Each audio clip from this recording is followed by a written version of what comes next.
Welcome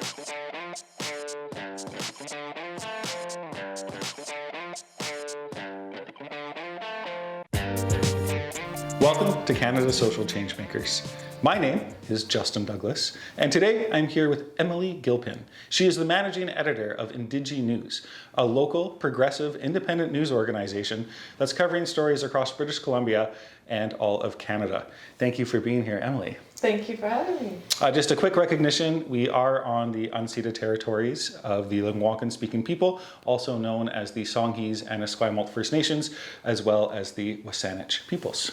And we're grateful to be here. And we're grateful to be here. Yeah. Thank you so much again for speaking with me. Just to get things started, what is IndigiNews? How did it start? What does it do? Great, okay. IndigiNews is a new independent media based in so-called BC. We cover stories in the Okanagan region, in the interior, and across Vancouver Island. So those are two very big regions. We got started a couple years back, like every story has a little bit of a trail run, but I think it was really folks wanting to take advantage of the Canadian government's release of funds for independent media, which happened in 2018. And, Karen Pulesi from APTN and Aaron Miller from the Discourse said, how can we get our hands on this media and make sure that, independent media is being supported and also diverse. So they, were in talks, and then they reached out to the local journalism initiative, and then here we are. So we have, funding for 7 reporters. We have 4 reporters across Vancouver Island and 3 in the Okanagan. I'm one of 2 managing editors. I will eventually be the only managing editor.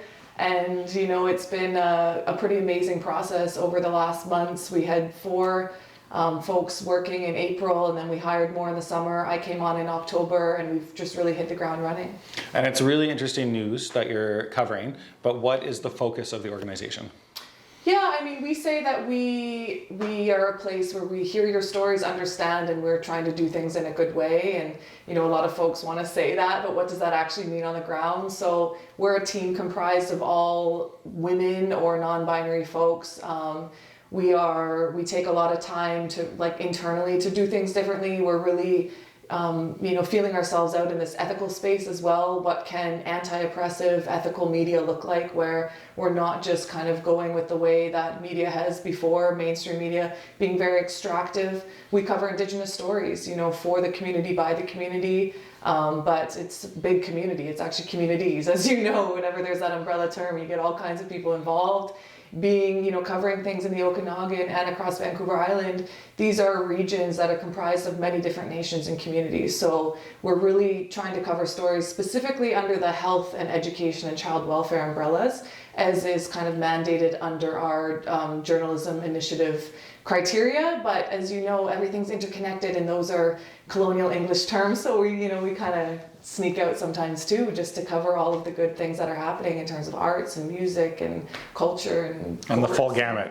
And all of it. Yeah. Let's go back a little bit to Discourse and the Aboriginal People's Television Network.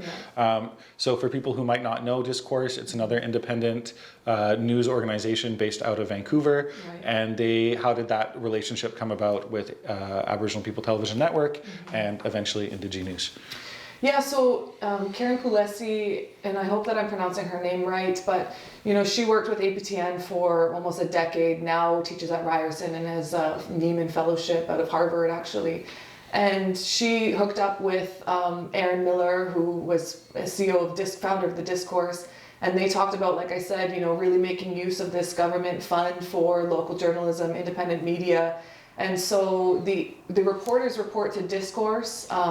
That's kind of how things go. And then APTN works more as a support. So APTN will republish our stories, kind of there as a support, but it's really something that's been, kind of taken under the umbrella of Discourse. But then now IndigiNews, as we get our feet under us, we're our own thing now. We're our own family, our own organization. So we're kind of taking a whole new direction as well. Which is really exciting, because for maybe a lot of people in Canada don't know, most news that we consume is done by 6 corporations who own almost all of the different outlets and have their own particular interests, which is generally not the public interest. So independent news in Canada is really important and really necessary, but there have been a lot of challenges in terms of funding independent organizations. Do you want to talk about the funding aspect a little bit more? Yeah, I mean, so it was new for me too. I've been in the journalism world about 4 years now, and I'm the type of person, like I come in, I ask questions. Questions are crucial to the job, but they're also crucial to changing the way that things are, So I ask questions like, how is media funded? How is independent media funded? When I was working with National Observer for 3 years, leading their First Nations Forward series, I wanted to see the budget. I wanted to see, how independent media was funded and, who supports what and why, and how does that affect the criteria? What does free press really mean? All these kinds of questions. But with IndigiNews, the reporters are funded through the Local Journalism Initiative, and that's an initiative that was made possible through the government's, support for local media, for independent media in Canada that they announced out of the federal budget in 2018. But then, to kind of say who's eligible for that, these are the questions we have to ask. It's like, okay, well, there's funding now for media. Who's eligible for that? Well, a panel of experts. Well, who's the panel of experts? Where's the diversity at every single, place? Stage, yeah, exactly, stage. And that's kind of so where you have to on the ground fight for that funding and fight to diversify at whatever stage that you can. And I know the folks that have made this really happen. I've been an advisor on the IndigiNews project since the beginning, but there were folks that are trying to set this up and make it happen for a long time. And I know that they really wanted to diversify, at every stage if they can. And this is like one step that chooses who gets what, from this government funding. But that's, we're on the way. Cool. And your sort of professional road that brought you on this journey. Sure. So I did my undergraduate degree at McMaster and I studied philosophy. I'm a big thinker, lots of questions. I thought I would go to law school, but I kind of good choice. Pivoted. Yeah, Don't do it. I did it. Don't do it. I took a pivot and hands up to everyone who's in law school, but I took a different road and I was teaching a little bit. I was in China a couple times teaching a course, teaching English to students of other languages, and I was home tutoring some homeschooled kids, doing all kinds of things. And eventually I found journalism and I went to grad school at Concordia. I did a 10-month program and I thought, okay, this is really great, but I have, again, some questions, about the way that things were being taught, because journalism in North America, was the history of it is newspapers were an arm for the state, right? They were a way to pave through a colonial agenda. So if you don't have a mass population that thinks of certain groups of people as a certain way, how are you going to get away with things like residential school, right? So if we want to change the colonial culture of journalism, we need to be aware of the history and we need to, make some very intentional decisions to do things differently. So there was a little bit of that happening, in that ethical space, diversifying the media, but there wasn't a lot of it. So I wanted to be a part of that change, and I started giving workshops on decolonizing media, really questioning things like objectivity when it's used to protect from accountability, and instead use objectivity in our work in the way that, perhaps it's helpful. So been doing that ever since, kind of entering the world, asking big questions, trying to get involved, trying to talk about these ways that we can also be ethical in our practice. Yeah, and you worked a little bit in sort of what we call mainstream media. What were some of your sort of frustrations or challenges of working in that environment that led you to more of the independent side? Yeah, I mean, I'm not going to name any names, but I did an internship here and I had, some experiences here. And some of the things was just the poverty porn, right? It's like, and I'm an empathic, I can't even say it. I'm an empathetic person. I'm an empath. And so any empath can really relate. It's hard. It's a cold world out there sometimes, but, I would see this culture where it was like, I need a Syrian refugee for this story and I need one who can cry. Like, get me a refugee on the phone. And I was like, whoa, are we just using people as props? And then, I get perhaps why, if you want to make people feel things and it's a radio show and it's fast, but at the same time, I thought, what about the relationships? And as I started, just through my own relationships as well, like I heard how harmful the media has been to people, especially marginalized communities, and flying into a community when there's a suicide crisis and extracting stories and then leaving just for your own headlines and clickbait? And what about those relationships? Like, how does that feel, you know, even to put people in the spotlight and then to just leave again? And what's the long-term impact that the media has? And the media, you know, news has such an important role, a powerful role, you know, holding the pen, holding the mic, holding the door open for others. That's an important responsibility. So if we're not taking that seriously, then of course we're going to be doing harm, right? So it's like any field of work, I believe. We really need to be intentional and mindful and conscious and compassionate in what we do, but we don't always have people trying to really push that.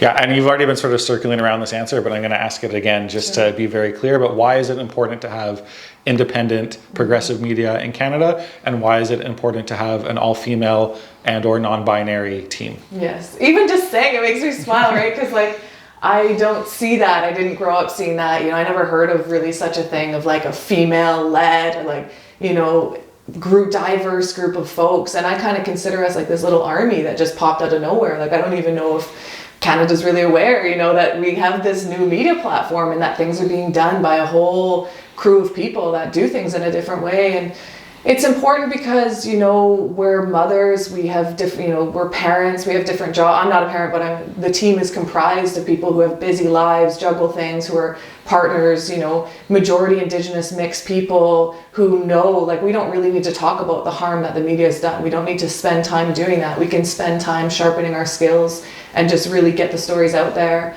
We're covering what's known as like a media desert. So we're covering stories that have just been severely undercovered. You know, we've got folks in the Okanagan region digging back into decades of stories of missing and murdered Indigenous women and doing it in a way that people aren't, you know, diminished to a statistic or just to data, but that we're, you know, breathing spirit again back into the lives of these people. We're trying to breathe life back into the stories that have just become so, you know, dehumanized and have just become so common and normal that people just are desensitized to it. You're asking or answering all of my questions before I ask them, but it's a good transition, and it's good to reiterate these things anyway. But also from Indigenous perspectives, why is it so important to have Indigenous people report on Indigenous stories? Yeah, I mean, it's complex. Like I'm an eagle eye kind of person. I think it's something that people really need to stop and think about. But even in my work, sometimes I'll catch myself, like, decolonizing is not an everyday, like, it's not an overnight practice, sorry. And so I'll catch myself as I'm writing the narrative, I'm doing that thing again where the whole gaze is on the colonial worldview. The whole gaze is on the colonial legal system. And so when you're decolonizing that, it means that you're not treating other worldviews and peoples and cultures as a periphery, right? But that you're treating it as it is, a real living, breathing, and millennia-old, oftentimes, culture and legal system and, you know, set of opinions. So we have to be conscious in doing that. And sometimes if you live it, or if you have the relationships and the teachings, you don't really need to do that kind of training. But if you don't have Indigenous peoples in the media, you're going to get constantly one worldview looking at other people without a relationship, without experience, without teachings, without, you know, the lived experience of doing it differently. And that's what happens is people are treated as a marginalized community constantly. They're treated as an other. They're treated as a way that is, you know, either mildly or severely dehumanizing and colonial. And so, you know, we're changing that. In a really, really cool way. What are some of the stories that you would cover? Like, are they Indigenous specific or are they island specific? How do you decide the topics that you cover? Yeah, I mean, so we follow this criteria of reporting on stories under the umbrella of education, health, and child welfare. But then, of course, sometimes you're like, well, educate, what about other knowledge systems and stuff? So, you know, there's good conversations to have around the criteria that certain organizations, you know, ask for, and just really challenging that a little bit. But that's a slow process. But we've been covering some amazing stories, you know, on, like I said, missing and murdered Indigenous women, you know, looking at families and that are dealing with child apprehension. You know, we also have been profiling artists and, you know, culture carriers and sharing stories about language. We've just closed off a series on reproductive health, which was amazing. We made, you know, some very mindful decisions around language in that area. Rather than calling it maternal health, we went with reproductive health because it's more inclusive to birthing parents that don't identify as women or just mother. So that we heard a lot of stories about barriers to accessing birth support, traditional birthing practices, so we just really dug into that and focused. We put a call out to community and had a lot of different stories come in. So that was great to do a deep dive into this one specific, subject. And then, we continue to tell stories about all kinds of things. What's your target audience? Is it for Indigenous people? Is it for all Canadians? How would you identify who you're trying to reach? Yeah, I mean, it's first and foremost for our communities, like the communities in the Okanagan region, communities across Vancouver Island, all Indigenous folks, who might be interested, non-Indigenous. It's for everyone, right? Anyone who's interested in these stories, anyone who wants to see what community-based stories can look like when done in a different way. People who haven't seen their stories or stories of people that they know in the media taken seriously, taken as news and stories. So it's for anyone who's interested in this Indigenous journey. Yeah, it's really cool for me because as someone else who dabbles in independent media, Right. seeing other forms come out, because I've done a lot of research and networking across Canada, and I've seen, like, I've used the examples of Ricochet in Quebec, there's Canada Land in Toronto, BC has the Narwhal, the Tyee, and Discourse. Right. So there have been different models that have been out there, but this is really the first time that I've seen something like this, and it's really exciting. And I've watched some of the stories and I've gotten a lot out, and I think that there's an intercultural conversation that can happen. And for people who are non-Indigenous or might not necessarily know a lot of the history of Indigenous people on this island or on the Okanagan across British Columbia, it gives us a window into that in a way that is very different from the other stories that have been presented. So that is really cool. What are some of the challenges you face so far in terms of getting those stories out there? I mean, part of the criteria for these reporters who are funded through LJI is that you have to produce a certain amount of stories per week. And like I said, they kind of have to be within these specific categories. And so, as much as we want to be dedicated to strength-based stories, stories of self-determination, success, there's also a lot of stories, like hard stories, that we need to tell as well. And that if we're not telling them in a certain way, then other folks are telling them in a way that could be very harmful as well. So I think part of the challenge is meeting those demands. The newsroom culture can also be very like, you should have no family and you shouldn't get good hours of sleep and you should be working on the weekend. And we kind of have to push that back to find out a way that we can also find balance in our work and in our lives as well. So it's meeting that criteria, trying to stuff ourselves in boxes and trying to just push back on, this entrenched colonial mentality that just exists, in Canada. But it's been amazing. I was a reporter, the only Indigenous person on a team in different spaces, and it's been such an amazing experience to work with a team of people who you don't need to explain things to them. Like, we can talk about decolonizing media, and we can talk about the barriers that we're pushing back against. And you're not the only person. You're looking back at people, because right now it's all online, but you're looking back at people who, are experiencing the same thing, and now you're working together. So it's pretty amazing. Yeah, and you also mentioned, I think, I know the whole topic of missing and murdered Indigenous women and girls is something that is a stain on Canadian history. It's something that I don't understand why it doesn't get more media attention. But one of your reporters has a very personal connection, I think, to it, and is telling the stories in a different way than they've been told before. Can you elaborate on that a bit? Yeah, I mean, so Kelsey Kalana is, she's based in the Okanagan, and she reports a lot in her own community, and I can't speak for her, only she can speak, and hopefully she'll be here, soon enough. But what's been amazing for me, from the periphery and just being a part of the team is, again, it's this relationship-based reporting. Like, when she's hearing these stories that she grew up, that she knew, she knows the people that she's reporting on, and she's speaking to their family, sometimes years later, sometimes decades later, while there's still so many unanswered questions around some really tragic events and deaths. She's sitting around the kitchen table, and we talk often about it's not just the final product that gets out there, it's the whole process. What's that process of listening? What does that do for a family? What does that mean when somebody shows up and says, I'm here to hear your story again, and I'm here to sit down and listen, and I want to honor the spirit of the person that was taken, the person that you're, trying to honor as well. And again, the media hasn't always done it in that way. It's been like, this is a very racy story, let's get it out, who cares about the details, this is a endemic, this is a genocide, so we can't it's like, no, we can make time to sit down, and we can talk about each and every single person, every spirit that's been taken, that is mixed up in this whole big colonial traumatic mess that's ongoing. So I think it's the process, it's the way that she's been able to do the reporting she does. She's also an incredible photographer. So she's been able to take photos that really breathe life into some of these stories as well.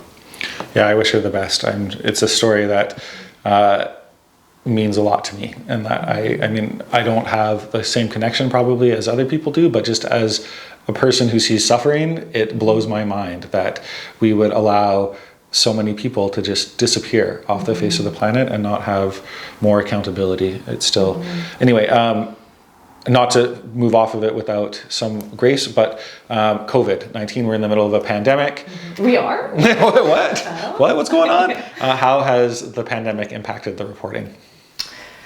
Oh, I mean, so when I'm a baby, right? I'm a baby journalist in a way, but like when I got into it, and again, hands up to National Observer, my kind of first real job, but I was hitting the road. Like I was, to tell the stories, I was showing up places. I wasn't just making cold calls and trying to get a hold of folks, because sometimes that's hard to do and you're actually skipping a lot of really important steps, right? So I was going to communities, you know, kind of establishing relationships and having the invitations, and then I was driving and showing up and sitting down and having those conversations. So I think some of the reporters have been able to maintain that as well in their own communities and spaces, but at the same time, so much has moved online. So I mean, that's been a challenge, right, for folks who really value the relationship and that face-to-face contact and well, I guess face-to-face contact, that face-to-face interaction with 6 meters, 2 feet. That 6 meter, very appropriate distance. But I mean, I think people are missing that, but doing the best that they can to establish relationships online. You know, we have a lot of back and forth phone calls. You know, we make sure that we're not just leaving people hanging. We make sure to send folks the stories, and we do fact checking, culture checking. We try and incorporate historical contextualization, cultural contextualization. So yeah, we're just busy online and checking in to make sure everybody's doing well and taking time off and finding that balance so they can show up in a good way. Yeah, and hopefully this will pass at some point and we'll be able to get out there and do more in-face interviews again soon. What is the vision for IndigiNews? You started out very locally. Where is the end goal? Where do you guys want to go? Where do you folks want to go? Yeah, I mean, I think right now we're just focusing on, you know, where our prospective regions, what we're doing. But I mean, if we can do this in 2 different regions and we can make it work and we can show that we're having a positive impact, why not do it in 300 different regions? Why not do it in many different communities? So I think what we're doing right now is we're establishing this model and we're seeing how it's going and seeing, you know, does it make a difference and does this work and are folks supportive of it? And if so, then we've done some hard groundwork and that can be replicated as well. So, you know, I think it's just kind of a matter of seeing where things go. Yeah, it's such a cool project. The last question I have for you, which I probably should have asked at the beginning, but what's the medium? So how do people consume this information? Yeah, sure. So we have an online website, so you can find stories on the website, and then that can be divided into Vancouver Island stories and Okanagan stories. We have a Facebook page as well, so people can follow the Facebook page and get kind of updates. I just started a weekly newsletter, so you should subscribe because I'm hilarious. Can't you tell? She's incredibly hilarious. I'm hilarious. But you slap her. Just kidding. But I do end with a meme because I mean, like, I don't know about you folks, but it's like these are tricky times. So humor, light, love, like yes, please. You know, so the newsletter comes every Tuesday. So I'm just kind of letting people know what's going on behind the scenes at IndigiNews, some of the internal conversations that we're having or stories that people might not know about, you know, what goes into some of these stories, and then hand-selected stories that we've done over the weeks that I'm like really feeling and loving and, you know, trying to share that with our audience and our community. As soon as we said that we were launching the newsletter, we quickly had over 2,000 subscribers. So wow, that's great. Congratulations. So It's a great start. That will grow, but yeah, and then photos and just lots of love, you know, because we're all inundated with news and media, so why another one, right? And so I think we're going to put our heads and hearts together and show you why. Yeah, I do think that it's amazing the work that IndigiNews is doing, the fact that it's an independent, progressive, new model that other people can look to and emulate. I just wish you the most success in the future. I hope that it becomes a national IndigiNews service and that people really get on board. So please check it out. Everything will be provided in the links below. You can see the work that Emillee Gilpin, managing editor of IndigiNews, is doing. Please check out the work. Thank you again so much for coming today. Hi. Thank you.